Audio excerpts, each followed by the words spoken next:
resource management, which was established and sort of coined in Rio in 1992, but was available and present far, far longer than that through various UN discussions. And the whole idea of it is that you base the management of water at the river basin level. So you base it at the watershed, where water is sourced, where people use it. So that you have local people and local institutions involved in the management and the decisions of water management, rather than being constantly nationally led through national planning processes. And by doing that, it also means that local people have to understand the risks of sustainable supply, the risks of where they collect their water from, where they source their water from, what energy needs they need, if they do, to clean water. So by hosting water management at that level, you get a closer appreciation as someone who lives in a river basin about the risks that you face from securing supply of water resources. So a lot of the work that happens in water is based on risk assessment, based on securing access to water, cleaning it and moving it. But it is a long-term commitment. Most water solutions require a large amount of investment and financial resources when you look at big built examples such as reservoirs. But actually every element of water management includes an element of risk.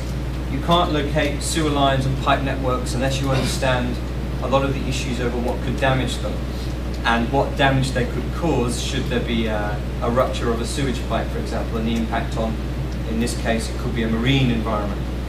But a lot of water management is to do with land use planning, and flood hazard mapping is one element of that, to understand where the risks are, how that can affect people, but also land use in the sense that if you're relying on groundwater or clean water supplies, you need to make sure that your catchment area isn't a heavily polluted landfill site, or it hasn't had very intensive agriculture grown in it, which is heavily polluted. And there's nowhere where this is perhaps more applicable than on an island, where you have to obviously preserve your freshwater resources and not impact what you stand on.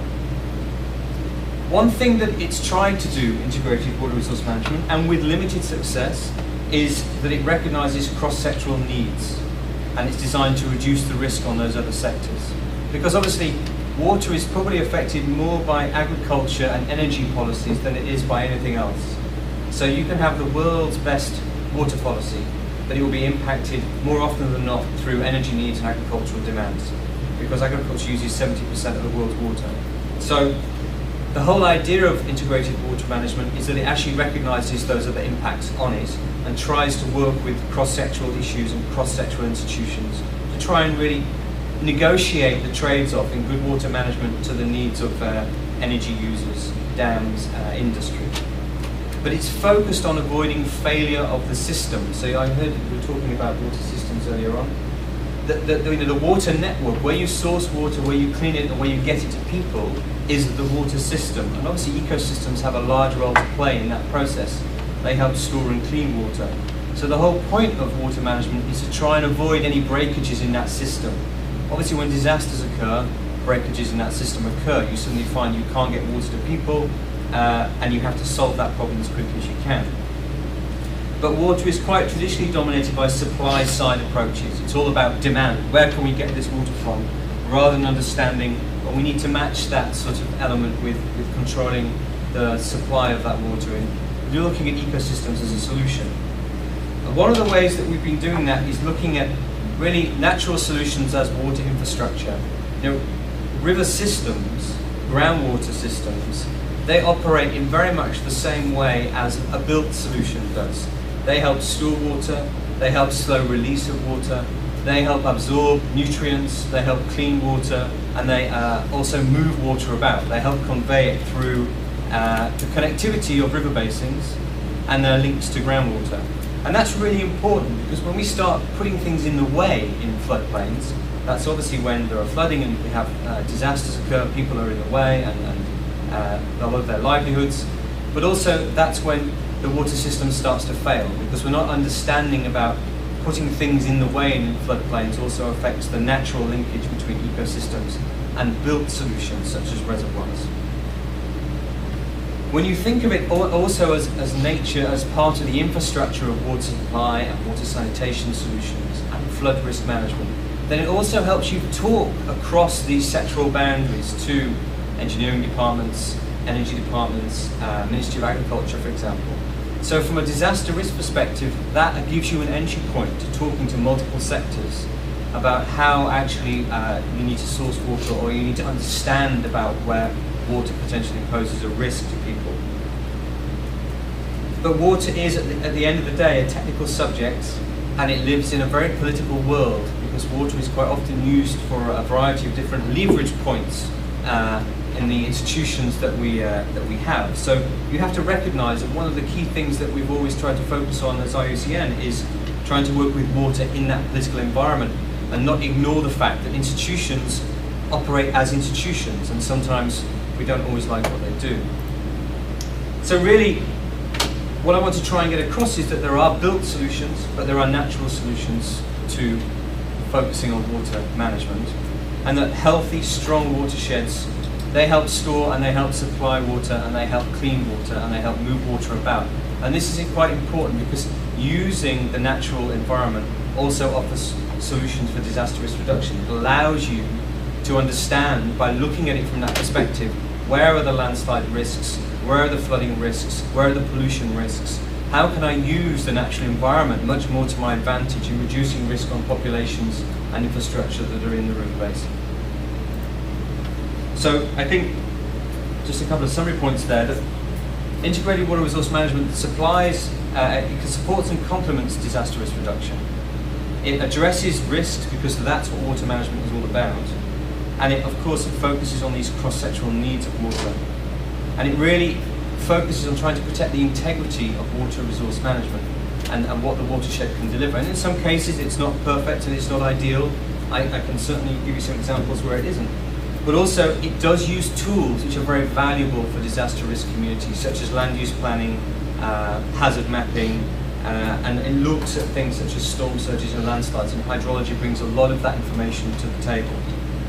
But you also have to be careful that you don't put a lot of your eggs in the same basket, we say, that you don't rely on just built solutions.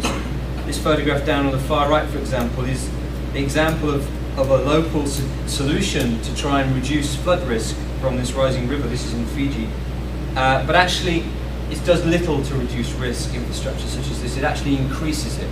So there is a need to understand that just building and cement doesn't offer all the solutions, especially at basin level scale, where decisions might be made at the national level. So really, in incorporating IWRM into wider development and risk management, there are many opportunities here for cross-sectoral collaboration. That anything you do upstream has an impact downstream in river basins. So we're talking at quite large scale here. So you have to recognise that there is a cause and effect. You change something upstream, you could be compounding the risk downstream of people. What happens after a disaster is quite often everybody wants things to be rebuilt back to normal. They want the bridge putting back and they want the water supply putting back. But that's always a real entry point to take a look at, well, what did work and what didn't work, and how can we use the natural environment much better in this process. And that IWRM is a standardized framework which is actually adopted by many countries in the world. Many central planning agencies and water ministries will know exactly what IWRM is when you talk to them. The problem is in implementation. So there's a real opportunity to talk to them about how they can use what they're planning to do with water that's going to help reduce risk, and vice versa. So there are lots of opportunities for the two communities of practice to really discuss some of these issues, and also an opportunity to really bring in the private sector to actually start helping build capacity, because quite often they're also the people who are at risk in river basins. They have to offer solutions as well, because they also put themselves at risk. So really, I mean, IWRM is designed to work across sectors, and I think that's one of the key points I'd really like to get across to you as a disaster risk community. That really there is an opportunity to work together, partly because integrated water resource management sets up user groups at the basin level. One of the things it's quite good at is establishing local networks, grower groups, community networks, community organisations. And this is essentially a resource to the disaster risk community, because this is a network that already exists. These are people who understand risks in their river basins. In Guatemala, we had a project there for many years in the Tacaná region, and one of the things that people really benefited from was being able to develop their own maps of where they were placed in river basins to understand the risks that they posed on each other and the risks that they were faced by the steep-sided valleys and landslides and risks to their livestock, etc. And by understanding that everyone was at risk and they had a risk effect on each other, then it allowed them to start developing an action plan about how to deal with that. Partly because a hurricane caused a serious amount of damage in 2005 and washed away water sources, whole villages, and caused a lot of destruction. So this was a catalyst for people to start developing strong sort of social networks to try and deal with some of these problems.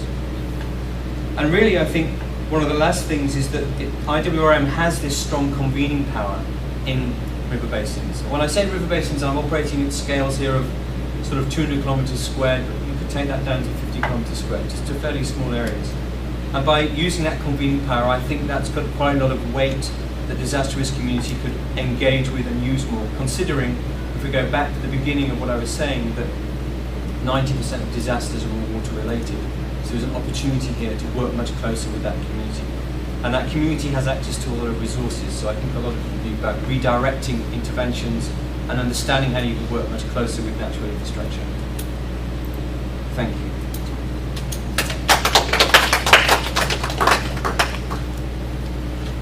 Were you able to stay? Yeah, sure. Yeah. A couple questions or remarks. Hillary and Pete. Hillary first. Young James, I agree with you about disasters in water, but it appears that you're looking at water as it is present. There's also a disaster in the absence of water. Yeah, completely. Yeah. No, you're right. I didn't mention very much about drought.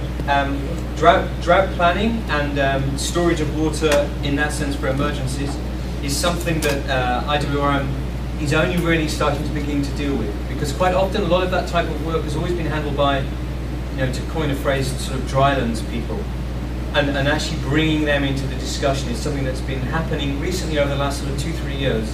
It needs to happen much more, because drought planning is often seen much more as a response to a disaster.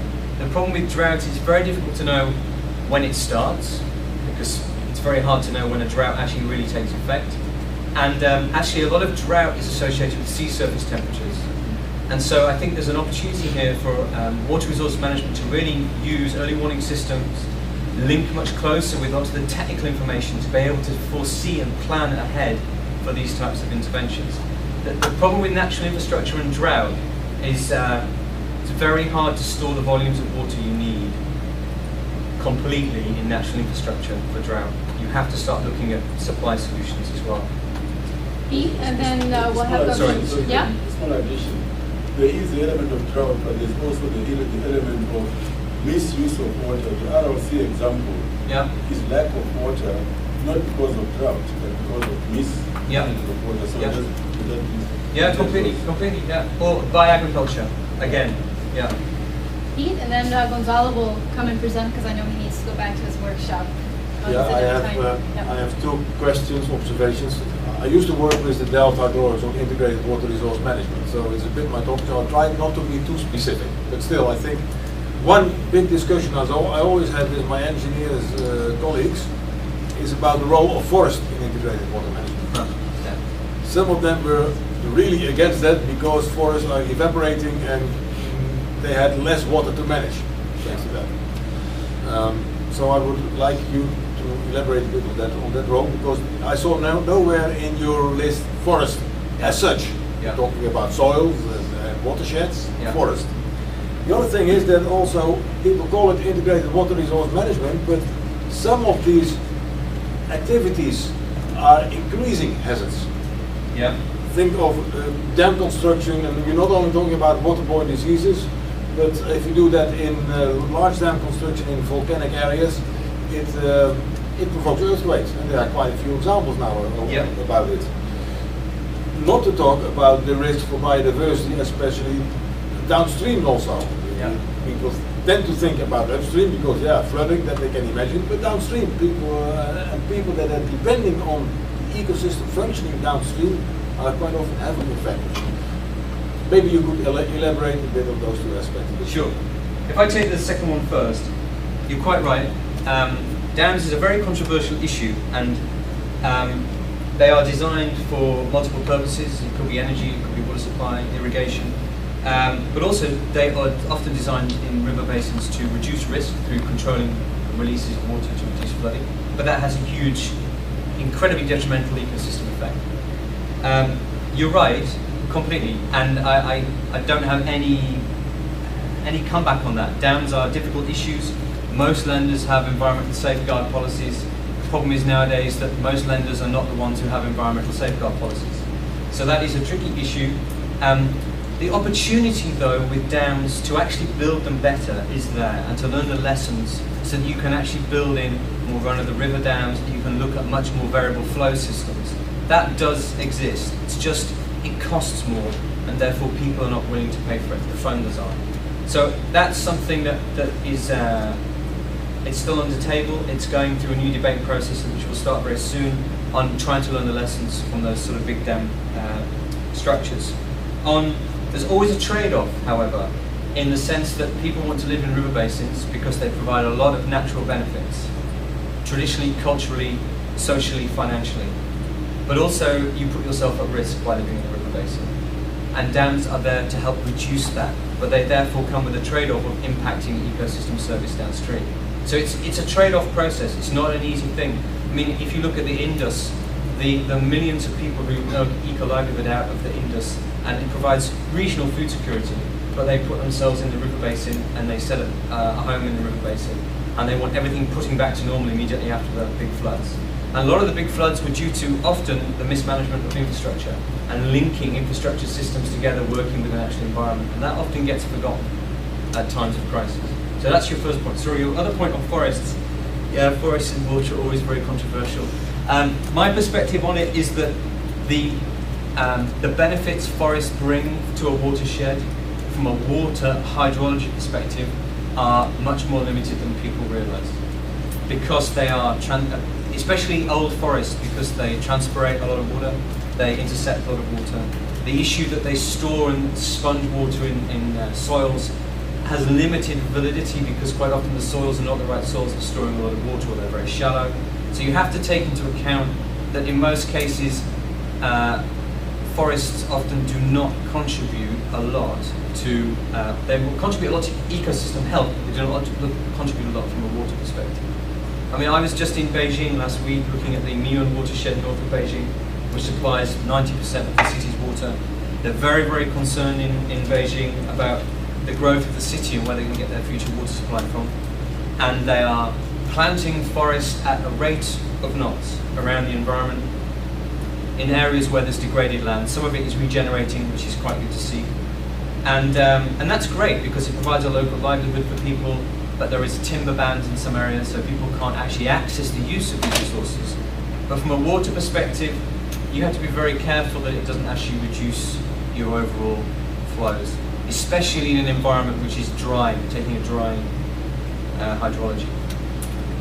So we need to pass on to Gonzalo because he needs to go to the other workshop. Is there anything really? Small question. Yeah. Because it relates to the question was just asked. Jonathan Schultz from Sustainable Development Foundation in Thailand. So we had a lot of problem with water last year in the central plains around Bangkok. Yeah. And a lot of people say that it was because of the mismanagement of dams. Right. The dams were too full. Yeah. Because it was coming towards the end of the rainy season. And then there was a big spell of heavy rain at the end of the rainy season, and it couldn't be accommodated in the dams. So you just mentioned that dams could help with preventing downstream flooding. Yeah. Last year, a lot of people said they were the cause of downstream flooding. I wonder if you had. Yeah. No. There's no doubt that when you have really serious rainfall events, that to reduce the damage to dams, they will release flows. Absolutely. Yeah, and that's probably what happened.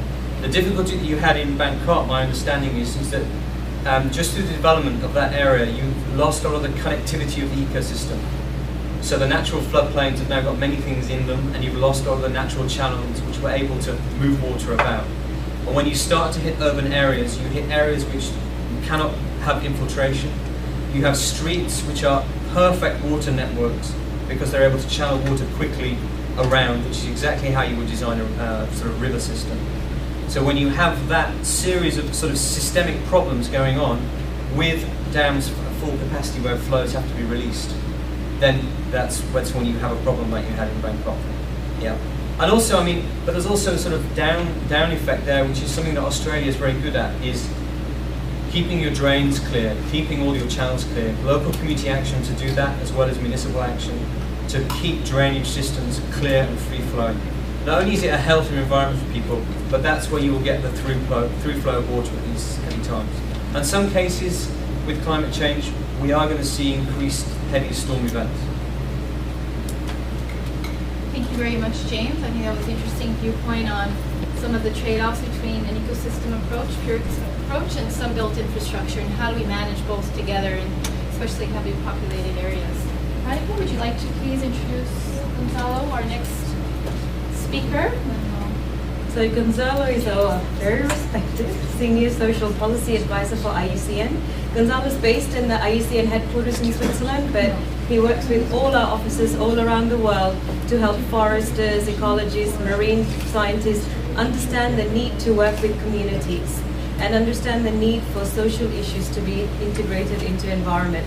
Gonzalo also leads our work on indigenous people's participation as well as local governance for environment management. Thank you, Radhika. And thank you for